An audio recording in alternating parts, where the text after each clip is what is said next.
Hello, good morning.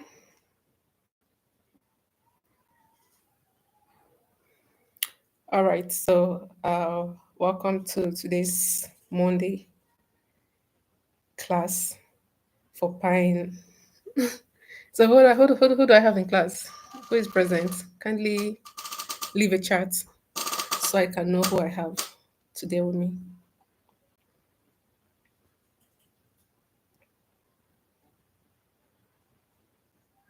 All right, last week we were supposed to audit your work so that I can see how your learning is progressing. But most of you were not present for the class. And right now, I don't know how to help you with that. I think it was Jennifer, yeah, she sent me her Figma link through my mail for me to access it. And she did a good job, but she's still having problem with the grouping and she's still having problem with grouping. So I'll just quickly use hers. I'm design files to point out the errors most of you might be making. And if you're doing the same, you should take note from this correction I'm about to make. So I asked earlier who was present in class. I'm seeing one person present, and I've asked that the person use the chat box to say hello so I can see the name of the person that is present in class. So if you can hear me, kindly make use of the chat box. So,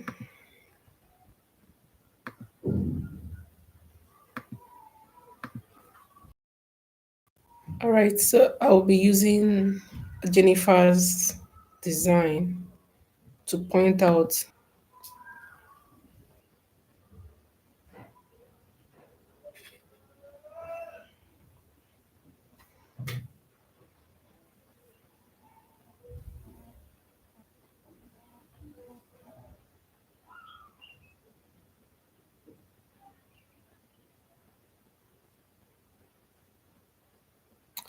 Okay, so looking at this sample, align the home page where, okay, she did grouping in some places, but she didn't do, they're meant to be grouped.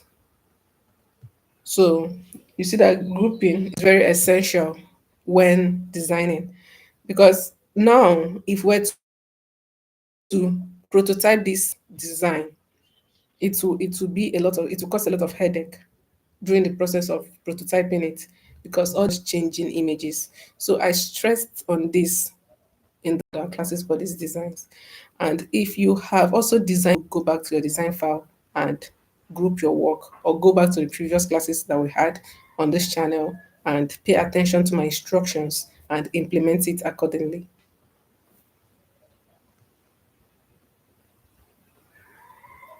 Okay, Jennifer Informer. Hi, good morning. I can't go back to my email to confirm if the Figma link is from you, your own Jennifer. But if it is from your own Jennifer, you can see what I'm saying, that you need to group your elements. They are currently flowing. I can see that here, you grouped them, but your grouping should have started from this and this. When you group this and this, good and fine. You group this new group and this one, good and fine. You group this group and this, sorry, you group this and this, it's a group.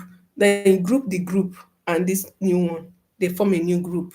Now the entire group you had here and the entire group you had here, you now group them together again. So grouping should start from the least elements. Just like I said, you would have started from this and this, rather than just putting all these things together and then coming here to group them. It's not design practice. If you watch the video where I explained this, I started my own grouping by this and this have to go as a unit.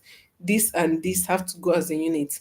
This new group and this rectangle have to go as a unit. Same thing with this. Then you group them, they form one design element.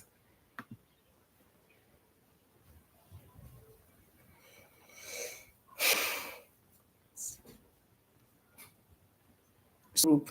So this is a group. If you watch my layer panel, you can see how there is a group inside a group, there is a group inside a group. It's a nested group element. So you can see how this also came to this to form a group, which you can see here. Group 37 have all of them together. Then group 37 plus this plus this. This one is now a group. Group 37 is all these things. Then group 39 is all these things that I have here. Inside group 39, I have another group, which is group 38, which I grouped this group and this to give me group 39. Now I grouped group 39 and group 37, now giving me a group 40, which I just had to duplicate. Now if I hover United font, see how if I'm hovering now, you can see it's telling me that this is a group. This is a group. If I hover, it's telling me that these individuals, they're just floating on their own.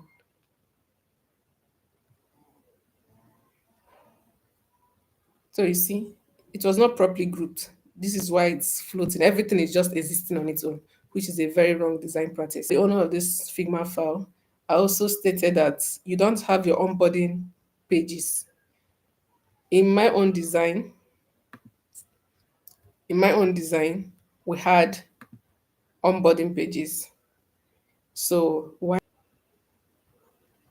So I'm going to share this my own link to the group.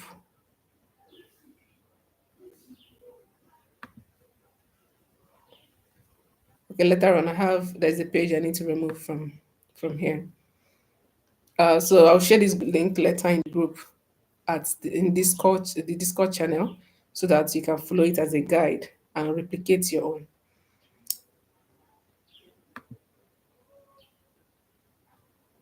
Okay, okay. Welcome, Nkiru. Jennifer, I'm glad you're paying attention.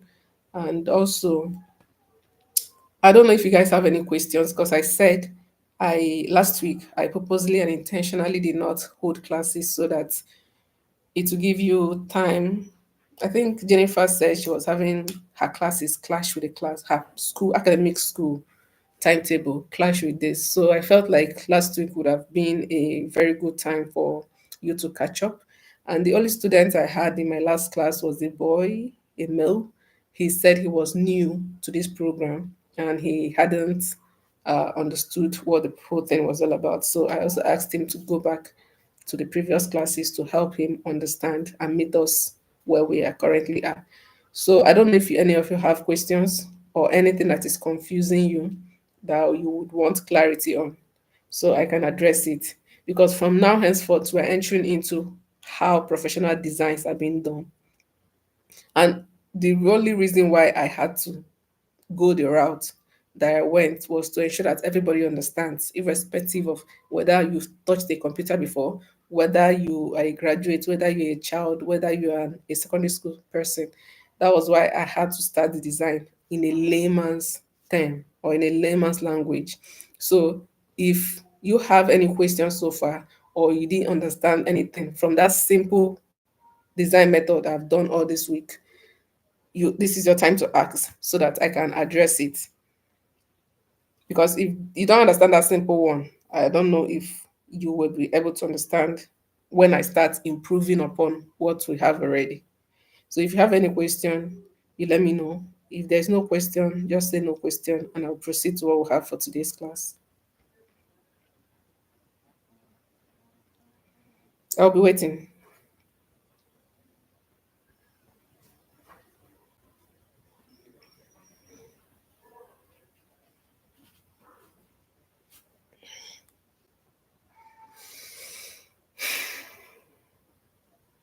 Jennifer and Kiru, any question?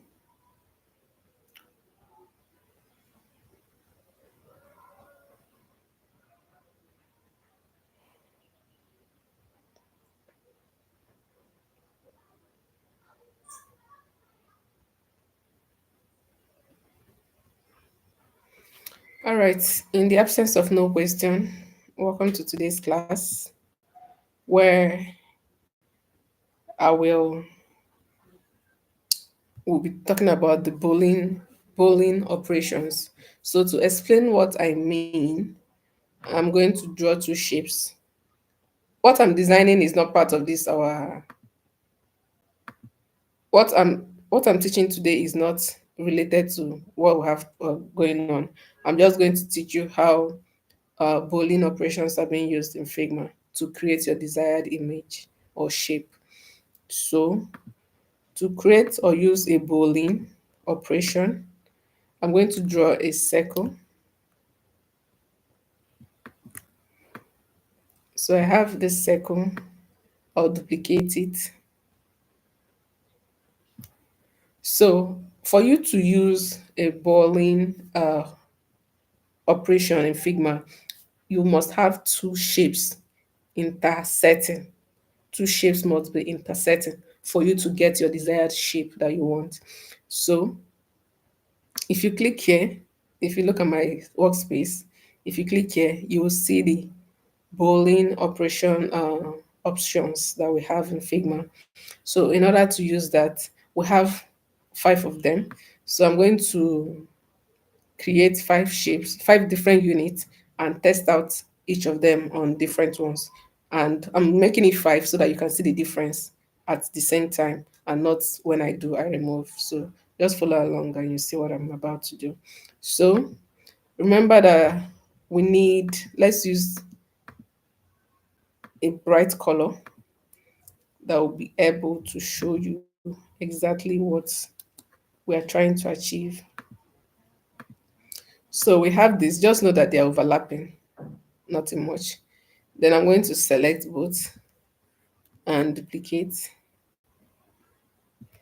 Then I'm going to select and duplicate. Then I'm going to select and duplicate.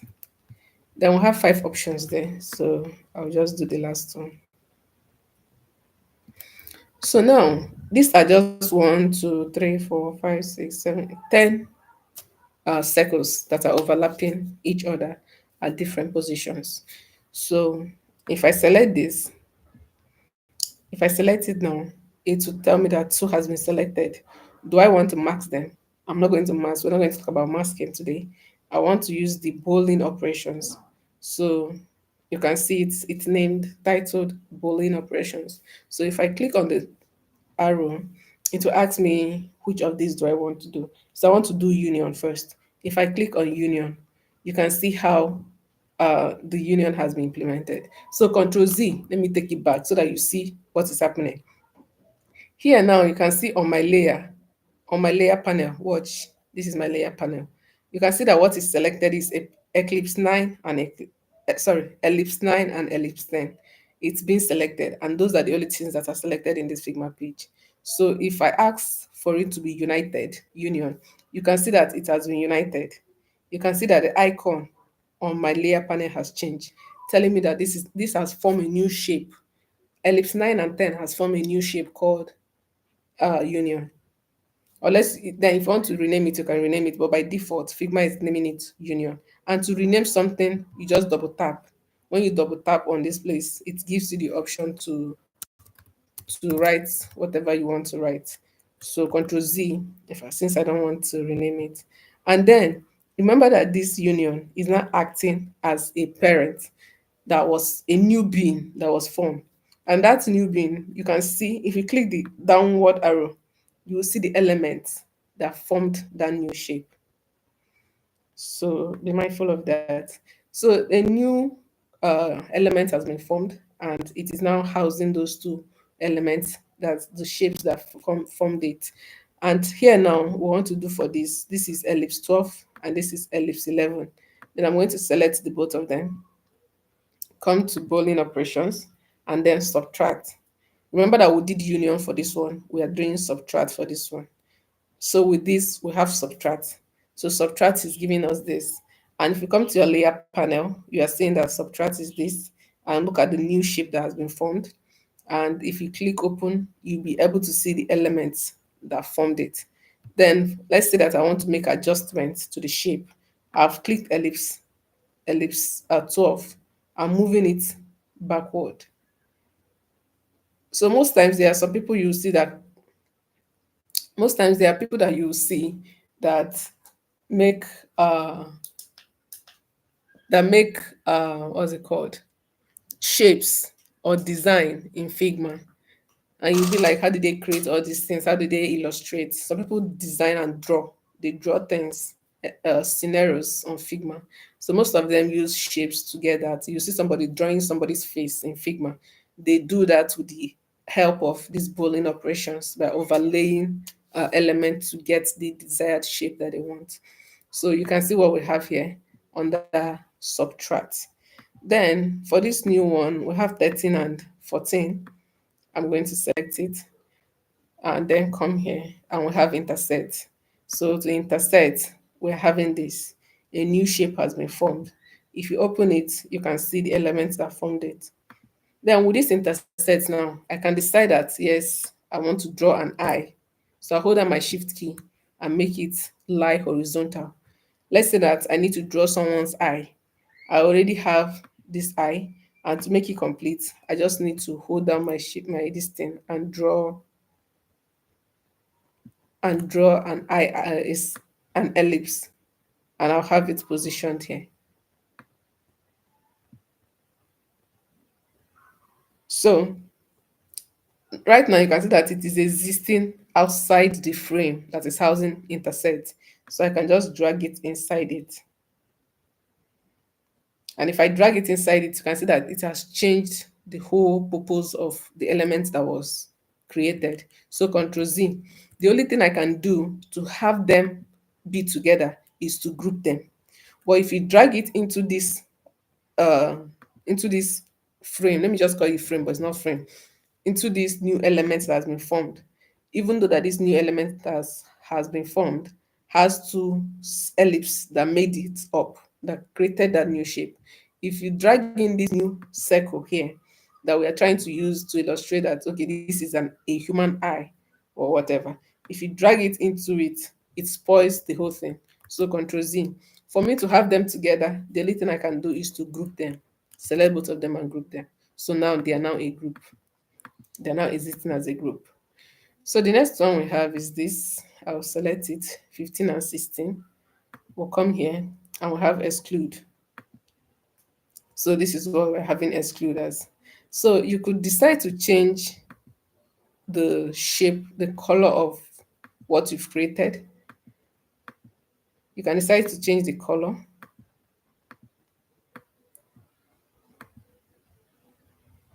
But now let me try changing only the color of one circle inside this thing. So I'll open this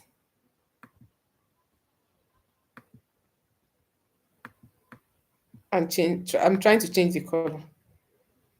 But as you can see, it's not changing. It will never change. It can only change when I'm changing the color as a unit. Now everything inside it is selected. That is the only time I can change the color.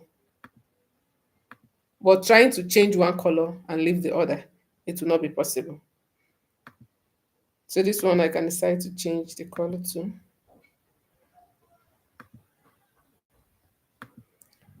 Then this other one, 18 and 17, if I click on it, I'll flatten it. So flattening, it's what flattening does is that flattening combines the two layer together and it becomes one layer. It becomes a vector part. So this one now, see what happened to it. So look at what happened to it. This is the layer for it called vector. So unlike this, and this, that if I click here, I will see the element inside it. For flattening, you won't see that element anymore. They are already one, and you cannot do anything to right click now. You cannot do anything to unflatten it again or to separate them again. So whenever you use flatten, it means that that thing has become conjoined forever. Unless you do Control Z, immediately you do it. So unless you do Control Z, immediately you did that flatten. That's the only time they will still exist separately. Control Z. But if I have done this and done flatten, And then I continue my design. Oh, then after my design, I will now find out that I flattened this, but this is not what I want to do. I want to correct it. There's no other way to correct it. The only time you had was immediately you did it. You would have done Control Z to unflatten it immediately. But if you leave it and continue with your design, if you continue doing Control Z, that means you start on doing other good things you've done in the process. The other option is for you to redo, create a new one. So you have to be cautious when using flattening.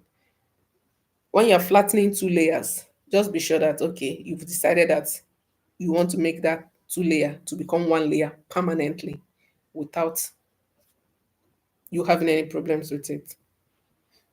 So do you understand what I'm saying? Do you have any question?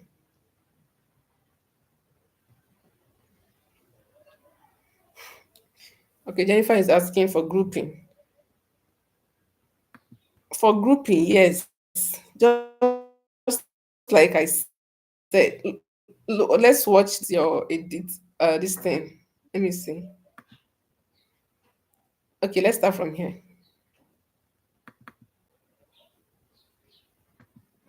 Here now is wrong. This one together.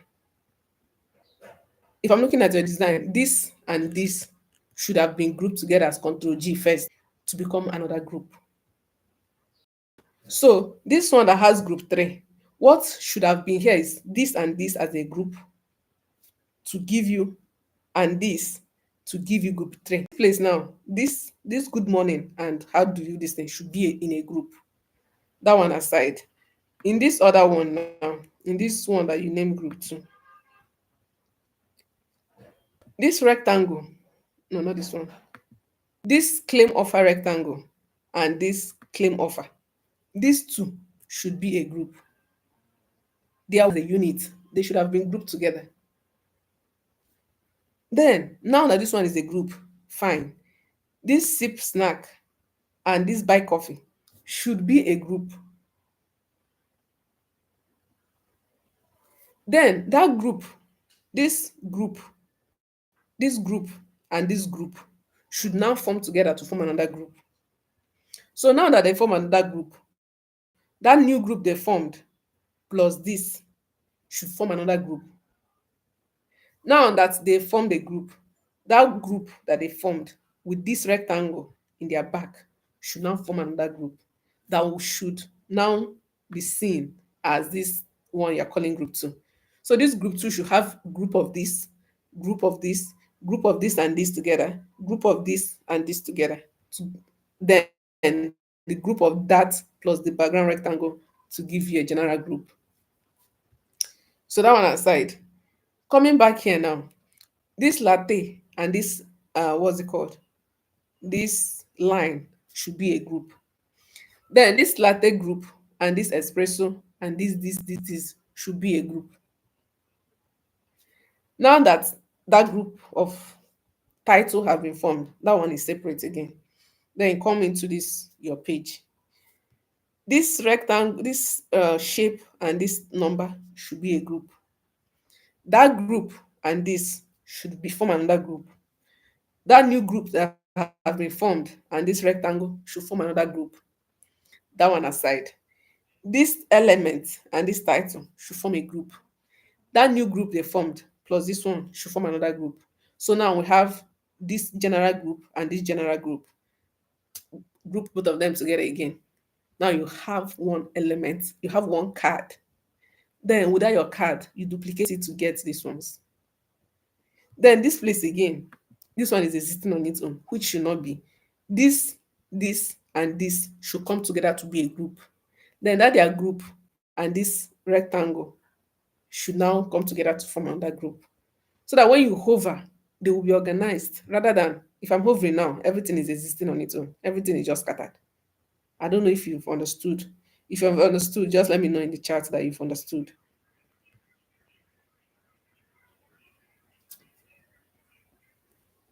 So Jennifer, did you understand the grouping?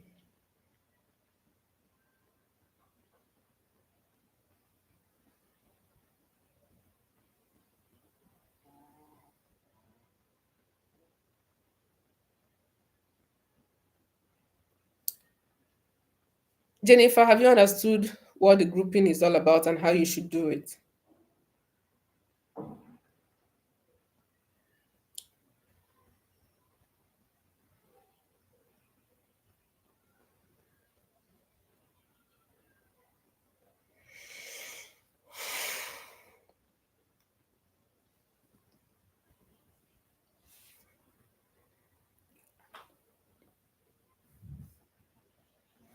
Should I proceed? Do you understand what I was? Okay. What about the Boolean expression?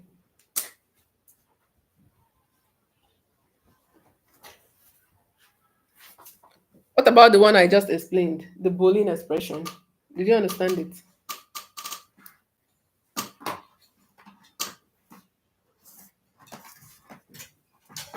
Now I'm asking about the Boolean operation that I just taught for today. Did you understand it? Should I proceed?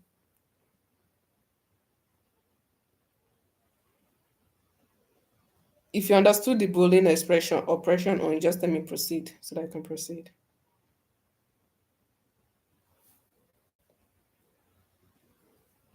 Nkiru, what about you? Do you have any questions? Should I proceed?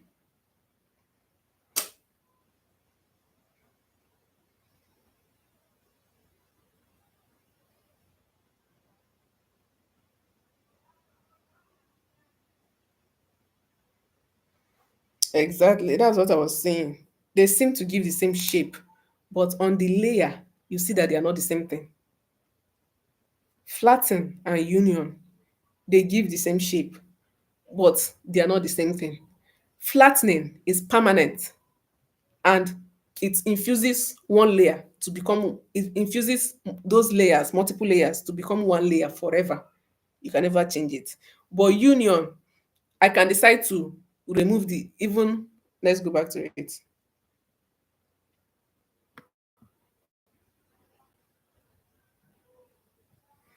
So this is union. Look at the layer for union. Watch my layer panel. Here I can click this. I can decide to change this. I can even increase it, disfigure it. I can do whatever I need to do to this union. But for flatten, it will never be the same again. See flatten. Flatten is telling you that this has become a vector. You can never, it doesn't even have that arrow. So this is permanent. It has infused and become one layer forever. Did you understand the difference now? They look the same, but they are not the same.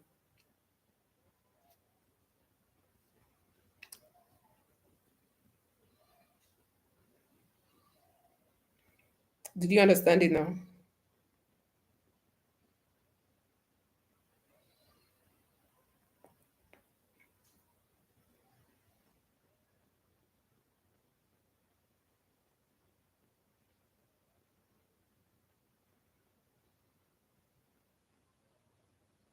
Jennifer, have you understood it? Flatten and union looks the same, but they are not the same. Okay. So that is that. You can use it to form shapes anyhow you want. So this vector also, if I double click on it, if I double click on it, can you see that my Figma environment changed? I have entered vector mode. Vector mode is basically where you alter node points, NODE, node points, to get your desired shape or drawing. This is not the only way I can enter node points. Like this vector is not the only way I can enter vector path. I can also draw another shape, let's say triangle. Hold down my shift key to get an equal path. Here also, I can double click on it and I'll enter vector mode. So you enter vector mode whenever you double click on something or a shape. The same thing to this also. Let's see what we have here. Okay, as you can see, I'm trying to select this, but at first it didn't work because I was still in vector mode. So now that I'm here now, let me double click here. So if I double click in this one, because it was made with two elements, it thinks I'm trying to enter this. group and see this. But now that it has given me the permission to enter it, let me also double click on it again. So you can see that I double click and it gave enter puts me inside a vector mode. So this is what a vector mode looks in Figma. When you're in vector mode, as you can see, it gives you these options. And I told you that when you enter a vector mode, it also activates the node point, because it's vector mode is where you alter the node points to get your desired shape. So here now, I'll click on this one. You can see how I'm forming different shapes. That's basically what we do in vector mode. Vector mode is a place where you alter shapes. So the same thing to this. Remember that this is a normal triangle that I drew. This is a normal shape. This was not formed from Boolean operations. But as you can see, if I've double clicked and I'm in vector mode, and I can alter it any way I want. Another thing you can do in vector mode, you can see that when we enter vector mode, these two options pop out. And it tells us this is the move tool, this is the lasso tool. Lasso tool is a tool you use to make selection. So let's use lasso tool and see what happens. So you can see that I've used lasso tool to select this one. These other ones, they are white fill and blue stroke. Then see this one that I used lasso tool to select. The inside is now pure blue. The same thing to this other one. So you use lasso tool to select a specific node point that you want it to be activated. So if I want these two node points to be selected, I'll just, so you can see that now that I've selected these two node points, they are now activated. It's now selected, waiting for me to take the next action that I want to take. Do I want to delete it?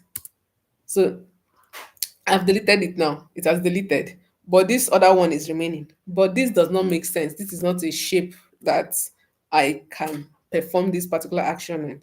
So for us to do it better, let's use a shape that has multiple node points. So I'm going to be using a polygon. Remember we talked about this, so I'll increase the count. So we're using 1, 2, 3, 4, 5, 6, 7. So this is a hexagon. So if I double tap now, I've entered a vector mode. So this vector mode now, I want to select this particular node point. Can you see? I can tap on it.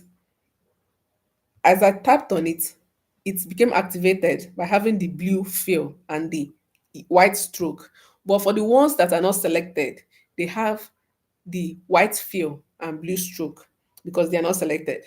I can use, what's it called, the move to do this.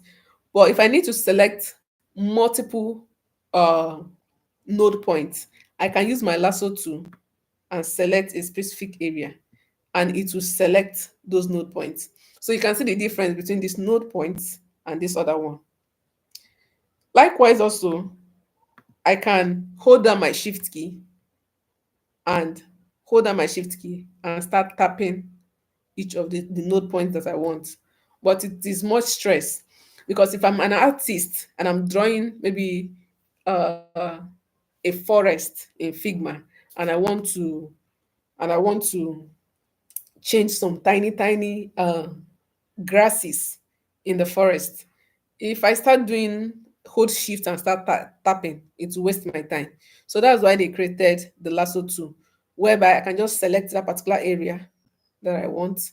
And if it is to change the color, maybe I can change the color or do whatever I need to do on it.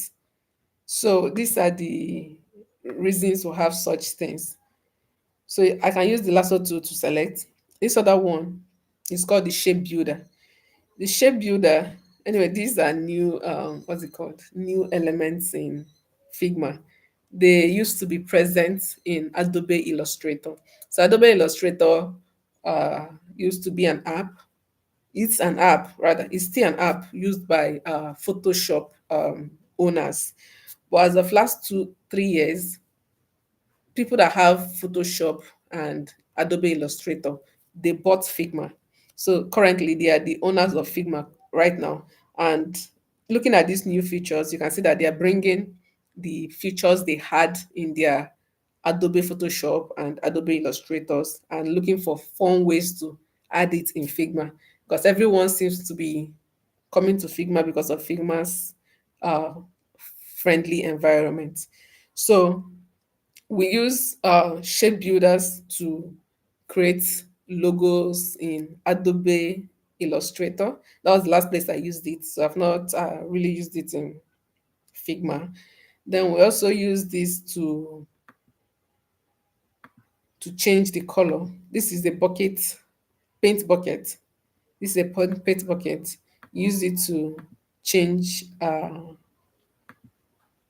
use it to pour in colors. But instead of that, I can just come here and change my color anytime, any day. So we have that. Then we have this, which is the bend tool. So currently, you can see that these places have sharp edges. If I want to make it more friendly, I'll just tap here. And with my bend tool, I can make a sharp node point become bended or friendly. So I can use my node points and do that. Then here is for variable width. I can click here. So this is a stroke, but instead of making it the normal stroke that we know, I'm using variable width to alter the size of the stroke. So you can use variable width to alter the size of the stroke. So these are the things you can do in vector mode. These are the things you can do in vector mode, and it's quite fun.